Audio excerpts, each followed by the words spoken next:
Un ennesimo duro colpo che la Polizia di Stato ha assestato al fenomeno del traffico illecito di sostanze stupefacenti. È una bella operazione che si è conclusa con l'arresto di 2 giovani, di cui uno sedicenne minorenne, per cui abbiamo interessato sia la Procura ordinaria della Procura della Repubblica di Caltanissetta che la Procura per i minorenni di Caltanissetta, del capoluogo nisseno.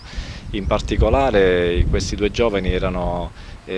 destato sospetto ai nostri agenti, agli agenti del commissario di Porto Empedocle, i quali li hanno pedinati, li hanno seguiti e poi nei pressi della stazione ferroviaria di Acquaviva Casteltermini, in territorio della provincia di Caltanissetta, hanno proceduto a fermare questi 2 giovani trovandogli il possesso di questa sostanza stupefacente, nello specifico 300 grammi 3 panetti di hashish al maggiorenne,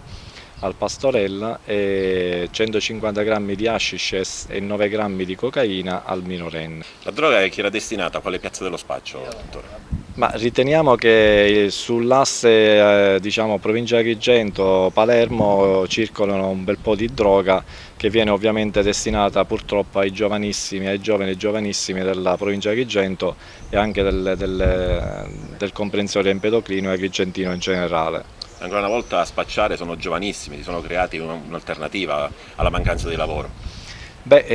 Non credo che si possa definirsi un lavoro, sicuramente non è un lavoro onesto e comunque, come gli ho detto anche a questi giovani stanotte, non porta a buoni risultati, visto che si trovano ambedue in galera, uno nel penitenziario minorile e l'altro nel penitenziario nella casa circondariale di Caltanissetta, quindi non è certamente un ottimo lavoro per i giovani che vedranno rovinata la loro vita da questo fatto. Speriamo che si ricredano e ritornino sulla retta via, perché non è certo il modo per iniziare una vita che certamente non porta a buoni risultati. Si tratta dell'ennesima operazione del commissario di Porto Empedocle sulla lotta alla droga, su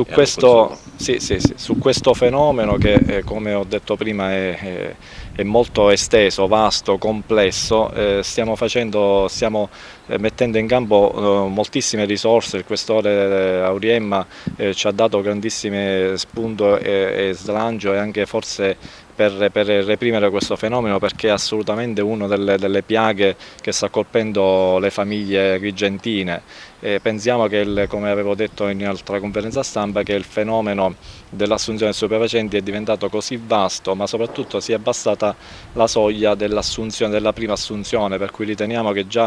abbiamo elementi certi che già a 13-14 anni sia un'età in cui si iniziano ad assumere le prime droghe leggere. Da questo il passo è facile per altre droghe, compreso la cocaina, che ahimè stiamo ritrovando sempre più spesso. Ma c'è collaborazione dalle famiglie in particolare? Le famiglie dovrebbero certamente fare maggiore attenzione a determinati comportamenti dei propri figli, perché è chiaro che un primo messaggio, un primo segnale dato da un figlio, che può essere il fatto che vada male a scuola, che abbia dei comportamenti un po' strani, deve preoccupare i familiari e deve costituire un campanello d'allarme per poter intervenire prima possibile.